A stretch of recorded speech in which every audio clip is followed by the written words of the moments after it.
안녕하세요. 인문학을 요리하는 남자, 인문학 셰프 세봄이입니다. 자, 우리 앞선 세미나를 통해서 우리 패티 선생님의 신로마 공화주의가 공동체주의와 자유주의 사이의 접점, 조화를 마련할 수 있는 이론적 토대가 될 수 있다.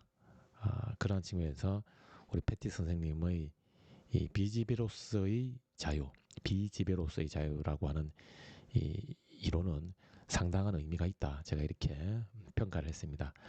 자, 그와 관련해서 한 번 더 좀 정리를 좀 하겠습니다. 우리 패티 선생님께서 강조하시는 것은 시종일관 강조하시는 것 중에 하나는 바로 정치 참여입니다. 시민의 정치 참여. 시민의 정치 참여인데, 자, 이 정치 참여를 통해서 우리 시민은 임명직 공무원이 아닌, 자, 먼저 공정한 선거를 통해서 출연한 선출직 공무원, 즉 대표자를 감시를 합니다. 견제하고 감시를 하지요. 뿐만 아니라 물론 이 대표자는 어, 어, 이 임명직 공무원의 권력과는 독립된 독립적이고 중립적인 공적 기관, 국가 권력 기관이 있는데 이 국가 권력 기관 역시 음, 선출직 대표자를 견제하고 감시를 합니다. 예를 들면 이 선출직 대표자를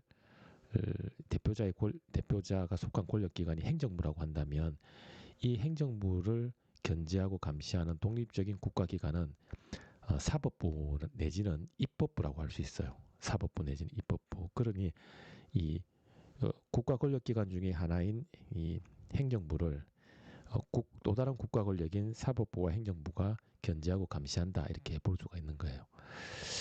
자, 그런데 입법부와 그리고 행정부와 그리고 행정부를 견제하고 감시하는 입법부와 사법부라고 하는 독립적, 중립적인 국가기관을 누가 감시하는가? 바로 이 두 국가 권력 기관을 감시하는 것이 바로 시민이고 시민이 적극적인 정치 참여를 통해서 이것이 가능하다라고 보았습니다. 자, 그 결과 우리 시민은 무엇을 확보합니까? 비지배로서 자유, 비지배로서 자유를 확보하게 됩니다. 비지배로서의 자유를 확보한다. 자, 그리고 시민의 정치 참여를 통해서 비지배로서의 자유를 시민의 정치 참여를 통해서 이러한 견제와 감시를 통해 비지배로서의 자유를 확보하기까지 이 모든 과정은 법을 통해서 뒷받침이 되고 이 모든 과정 속에서 법이 끊임없이 재구성이 됩니다. 그러니 이 법은 곧 비지배로서의 자유를 온전히 확보하기 위한 장치다 이렇게 우리가 볼 수가 있어요. 자, 결국 이러한 과정이 잘 이루어지면 정치적 정의가 자리를 잡게 되고 정치적 정의가 자리를 잡게 되면 사회적 정의로 이어지고 그렇게 해서 마련된 사회적 정의는 더욱더 시민들이 정치 참여를 잘할 수 있는 방향으로 이어지게 됩니다. 그런 관계가 있고 자 그래서 정치 참여라고 하는 것이 상당히 중요한 위치를 차지하고 있습니다. 패티 선생님의 신로마 공화주의라는 입장에서는 그렇다는 거예요. 자, 그런데 이 정치 참여라고 하는 것은 상당 부분 공동체주의에서 강조하는 입장입니다. 공동체주의에서 정치 참여라고 하는 것은 공동체주의에서 강조하는 입장이지요. 자, 그런데 정치에 시민들이 적극적으로 참여하면 할수록 무엇이 확보됩니까? 바로 비지배로서의 자유가 확보됩니다. 즉 자율성이 확보가 되는 거예요. 이러한 개인의 자율성은 자유주의에서 강조하는 가치라고 할 수 있어요. 그러면 결국 공동체주의에서 강조하는 정치 참여에 적극적으로 정치에 참여하면 할수록 자유주의에서 강조하는 비지배로서의 자유를 통해 자율성이 강화되기 때문에 결국 패티스의 신로마 공화주의에서 강조하는 비지배로서의 자유라는 이 입장은 공동체주의와 자유주의 사이의 접점을 마련할 수 있는 이론으로 우리가 평가할 수 있다는 거예요. 그러니 당연히 패티 선생님이 지지하는, 그리고 패티 선생님의 이론이 속해 있는 신로마 공화주의라고 하는 입장은 기존의 공화주의, 또 다른 공화주의인 시민적 공화주의와는 상당 부분 차별화될 수 있지 않을까라는 제가 의문을 던졌습니다. 그것이 이제 지난 앞선 세미나까지의 핵심적인 논점이다, 이렇게 볼 수가 있습니다. 그래서 제가 신로마 공화주의는 시민적 공화주의라고 하는 또 다른 공화주의와는 차별화될 수 있지 않는가, 이렇게 의문을 던졌고, 그러면 이 시민적 공화주의가 도대체 무엇이길래 신로마 공화주의와는 다른가, 이렇게 우리가 궁금증을 가지면서 패티 선생님의 견해를 계속해서 한번 살펴볼게요. 자, 그러니 패티 선생님께서 물론입니다. 시민적 공화주의는 아리스토텔레스의 공동체주의 입장에 뿌리를 두고 있습니다. 아리스토텔레스는 인간을 정치적 동물로 규정합니다. 즉, 인간은 공동선을 추구하는 정치에 참여할 때 인간 고유의 기능인 이성을 탁월하게 발휘할 수 있어요. 결국 인간은 정치 공동체인 폴리스의 공적인 목적을 실현하기 위한 정치 참여를 통해서 인간다운 인간으로서 자격을 확보하는 셈이지요. 따라서 시민적 공화주의는 공동체주의에 기반을 두고 있습니다. 자, 시민적 공화주의란 무엇인가? 시민적 공화주의라고 하는 것은 아리스토텔레스의 이 생각에 뿌리를 두고 있는데, 우리 보통 이 아리스토텔레스의 입장을 공동체주의로 분류를 합니다. 즉, 개인의 자율성보다는 공동체의 유지, 발전, 목적, 공동체가 추구하는 방향, 그것을 우선시한다고 하는 것입니다. 우선시한다. 그래서 이 아리스토텔레스의 입장에 따르면 공동체가 우선입니다. 공동체가 우선입니다. 그러면 아리스토텔레스는 왜 그렇게 공동체를 강조할 수밖에 없는가? 먼저 인간은 그 본성상 공동체를 통하지 않고서는 인간다운 삶을 확보할 수가 없다는 거예요. 공동체를 통하지 않고서는 인간다운 삶을 확보할 수 없다. 왜 공동체를 통하지 않고서는 우리는 인간다움을 확보할 수 없는가? 왜냐? 바로 인간은 공동체 속에서 어떠한 공적인 문제를 두고 서로 의견을 주고받는 과정에서 인간 고유의 기능인 이성을 탁월하게 발휘할 수 있다는 것입니다. 즉, 공동체의 공적인 문제에 참여하는 정치 참여를 통해서 인간다움을 확보할 수 있기 때문에 우리는 그 공동체를 최고의 가치, 최우선의 가치로 둔다는 것이 바로 아리스토텔레스가 강조하는 공동체주의의 입장이고, 이 공동체주의에 뿌리를 둔 공화주의를 시민적 공화주의라고 우리가 부를 수가 있어요. 규정을 그렇게 분류를 할 수 있다는 것이죠.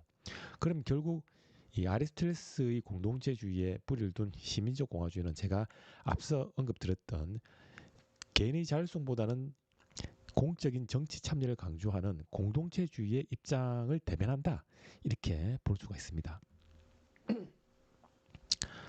자, 이어서 패티 선생님께서 그럼 공동체주의는 공동선을 강조하는 과정에서 개인의 선, 개인의 자율성을 강가할 수 있는 한계를 가지고 있지 않습니까? 즉, 공동선을 향한 연대는 공동체의 유지와 발전에 기여할 수 있지만 개인의 자유와 권리를 침해할 수도 있어요. 그런데 신로마 공화주의는 개인의 선, 개인의 자율성과 공동의 선, 공동체 유지 발전 사이의 조화를 지향합니다. 결국 신로마 공화주의는 공동체주의에 기반을 둔 시민적 공화주의의 한계를 극복하는 이론으로 평가받을 수 있는 셈이죠. 자, 그래서 제가 앞서 언급드렸듯이 우리 신로마 공화주의의 입장은 시민의 적극적인 정치 참여가, 즉 공동체주의에서 강조하는 그 공적인 문제에 적극적으로 참여하는 시민의 모습이 곧 비지배로서의 자유라는 시민의 자율성으로 이어지기 때문에 결국 공동체주의에서 우려하는, 즉 개인의 선, 개인의 자율성을 훼손시킬 수 있다라고 하는 그러한 공동체주의 우려로부터 상당 부분 자유로운 거예요. 즉 공동체를 위한 공동체 유지 발전을 위한 정치에 적극적으로 참여하면 할수록 비집의로서의 자유가 온전히 확보되어서 시민 개인의 자율성이 더욱더 온전히 확보되니 결국 이것은 공동체주의와 자유주의의 접점, 조화가 가능하다는 거예요. 그러니 공동체 유지 발전과 동시에 개인의 자율성도 확보할 수 있는, 그래서 공동체주의에서 우려하는 개인의 자율성, 개인의 선을 침해할 수 있지 않을까 하는 우려로부터 상당히 상당 부분 자유로운 그러한 문제로부터, 그러한 우려로부터 상당 부분 벗어난, 우려로부터 해방될 수 있는 그러한 이론으로 우리가 평가를 받을 수 있다, 이렇게 볼 수가 있어요. 그래서 이 공동체주의와 자유주의 사이에 이 긴장관계 혹은 대립관계가 있는데, 이건 어디서 발생하는가? 공동체주의는 정치 참여를 강조하고 공적인 문제에 개인의 사적인 자유로운 개인의 사적인 자율성보다는 개인이 시민으로서 공적인 문제를 다루는 정치에 적극적으로 참여할 것을 요구를 합니다. 그러다 보니까 어떠한 문제점이 있느냐? 물론 이러한 정치 참여는 공동체 유지 발전이라는 측면에서는 굉장히 긍정적 기여를 하고 있습니다. 하지만 어떠한 문제가 있는데 개인의 자율성, 개인의 선이 침해되는 우려가 있다. 그리고 자유주의는 개인의 선을 무엇보다 우선시한다. 개인의 자율성, 공적인 문제에 적극적으로 참여하는 것보다는 개인의 사생활, 개인의 자율성, 개인의 자유, 권리 이런 것을 강조하기 때문에 개인의 선을 온전히 확보할 수 있다는 장점이 있어요. 하지만 이 과정에서 공동체의 유지와 발전을 확보할 수 있는 이 공적인 문제에 참여하는 정치 참여의 노력을 강구하게 되는, 그래서 공동체의 이 유지에 흠결을 가할 수 있는 그러한 단점, 한계가 있다는 것이죠. 자, 그래서 공동체주의와 자유주의는 도저히 이런 접점을 확보할 수가 없지 않은가, 이런 오래된 긴장관계, 대립관계가 있었는데, 신로마 공화주의의 비지배로서의 자유를 강조하는 입장은 시민이 적극적으로 정치에 참여하면 할수록 시민이 적극적으로 참여하면 할수록 비지배로서의 자유가 확보되어서 결국은 개인의 자율성, 권리, 개인의 선이 더욱더 온전히 마련된다는 거예요. 그러니 시민의 정치 참여와 개인의 자율성, 개인의 선은 동떨어진 것이 아니라 밀접하게 서로 연결되어 상호 보완적이며 선순환하는 관계에 있다. 따라서 공동체주의와 자유주의 사이에 접점을 확보할 수 있고, 이 접점을 통해서 우리는 공동체주의와 자유주의 사이의 긴장, 대립 이런 것들을 우리가 보완할 수 있다. 이렇게 우리가 평가를 할 수가 있을 것 같습니다. 자, 이어서 우리 두 번째 주제로 넘어가 보도록 할게요. 자, 우리 두 번째 주제는 그를 사랑하시나요? 라고 하는 주제입니다. 자, 이 두 번째 주제는 앞서 언급한 우리 신로마 공화주의에서 비지배로서의 자유를 강조하는 입장과 관련이 됩니다. 연관이 됩니다. 자, 그래서 제가 연이어서 이 주제를 다루기로 했습니다. 자, 그래서 연결이 되지만 새로운 마음으로 시작한다는 의미에서 인사 말씀 올리겠습니다.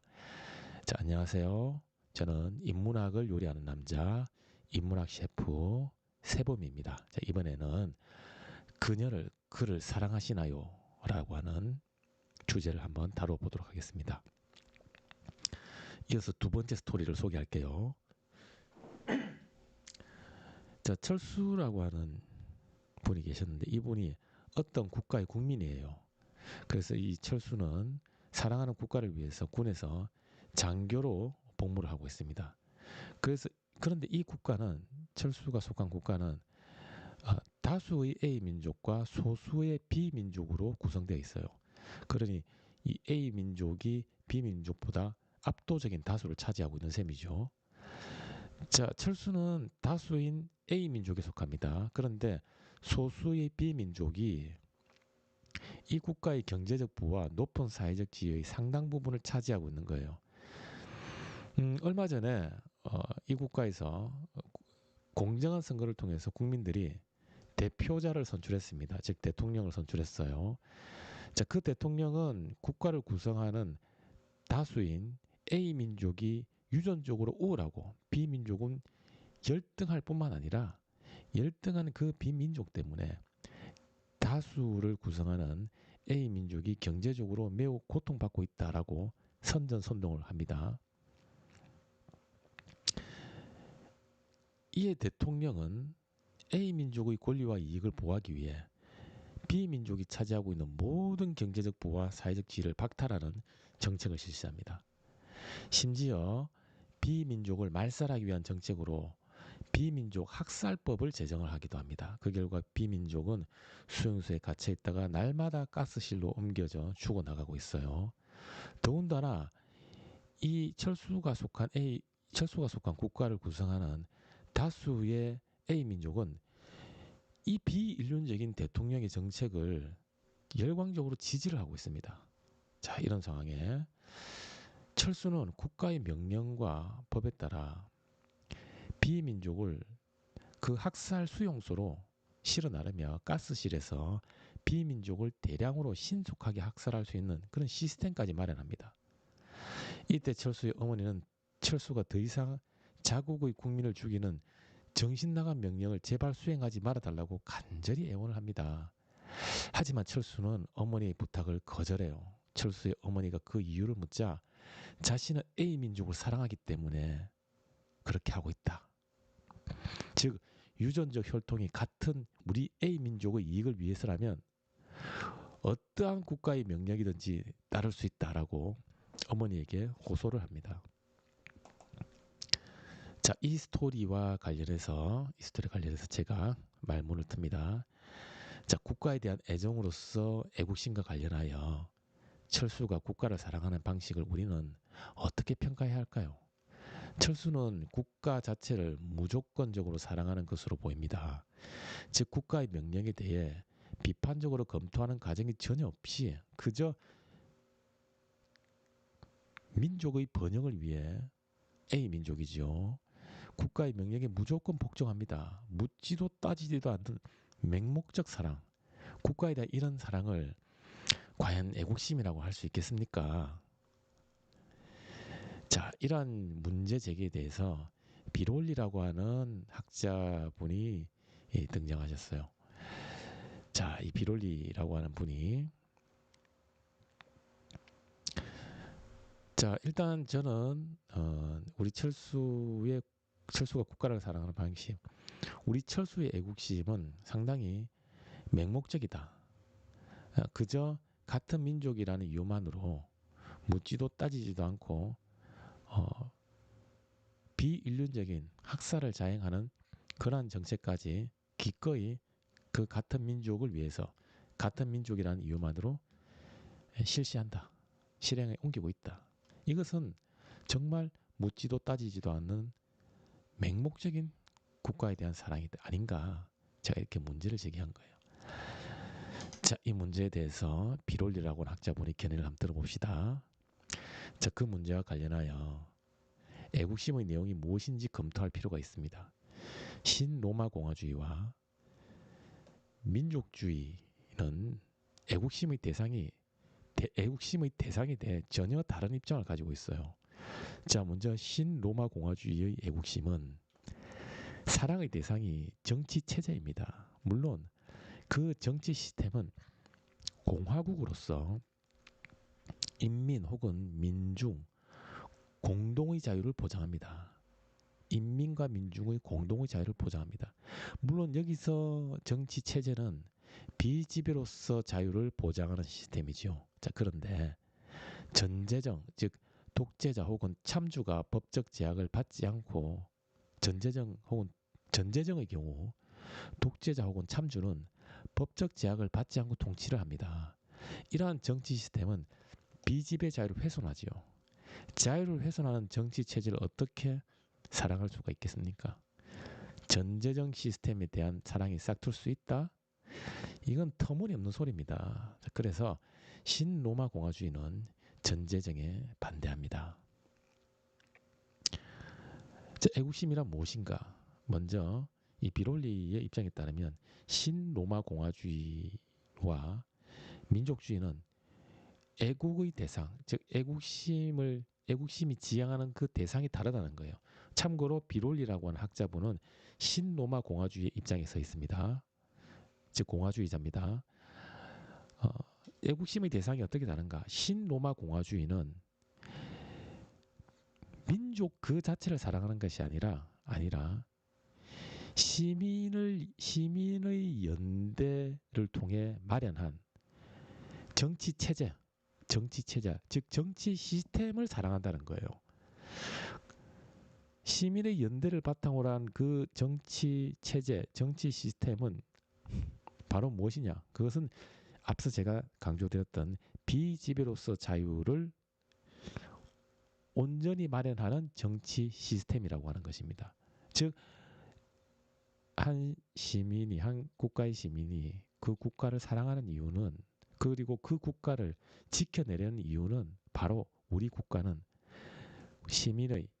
나 개인을 포함해서 우리 시민의 비지배로서 자유를 보장하는 그러한 정치 시스템을 갖고 있기 때문에 내가 국가를 사랑한다는 거예요.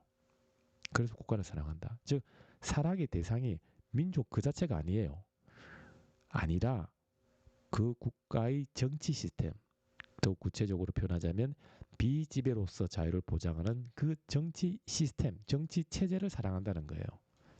사랑한다. 그래서 반면에 자, 그 이야기는 나중에 하고, 그래서 이 비지배로서의 자유를 파괴하는, 예를 들면 전제정치와 같은 시스템은 신로마 공화주의의 애국심의 대상이 될 수 없다, 이렇게 볼 수가 있어요. 자, 이어서 비롤리 선생님 견해를 한번 음미해 보겠습니다. 시민은 공화국이라는 정치 시스템에 참여하는 과정을 통해 비지배로서 자유의 가치가 얼마나 소중한지를 경험합니다. 그러한 경험이 차곡차곡 쌓이면 자신이 속한 공동체를 향한 애착으로 발전하지요. 결국 애국심은 자연적으로 발생하는 감정이 아닌 셈이지요.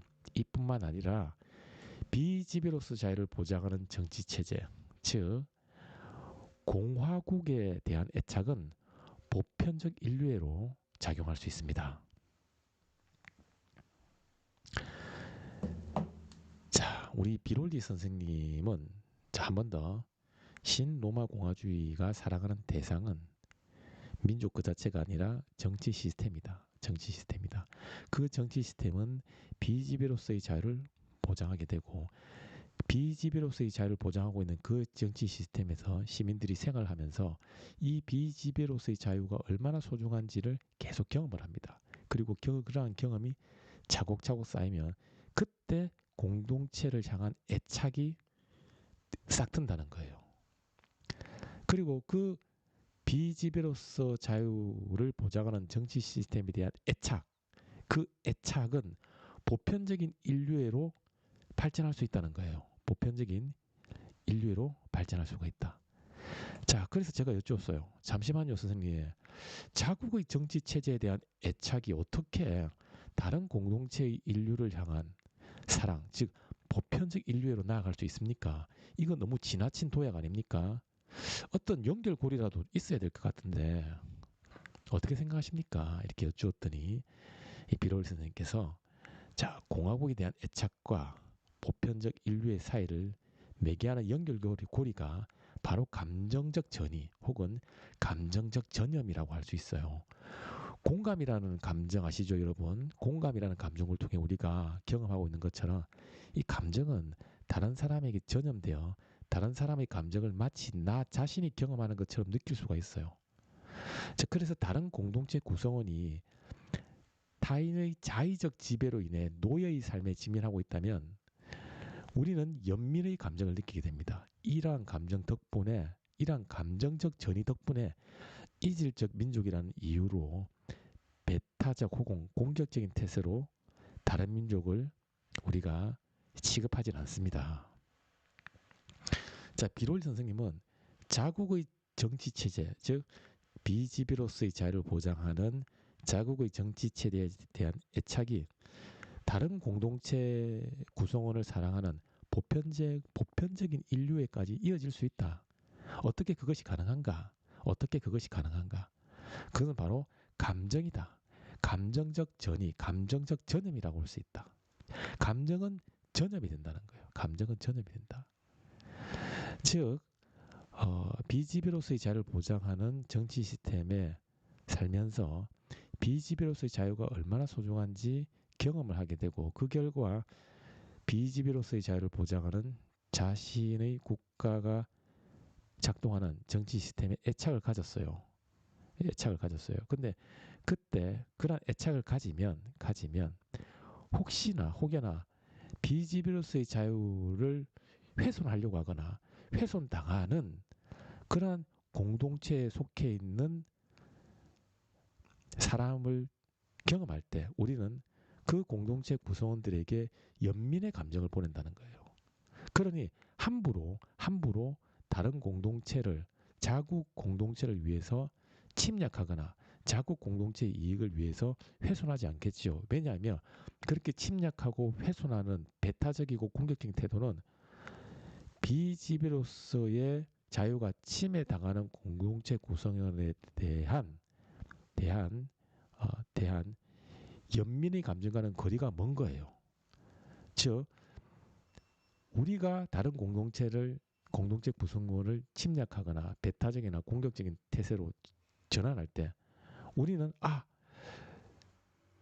이러한 행위는 다른 공동체 구성원의 비지배로서의 자유를 침해하고 그들을 노예로 만드는 것이다.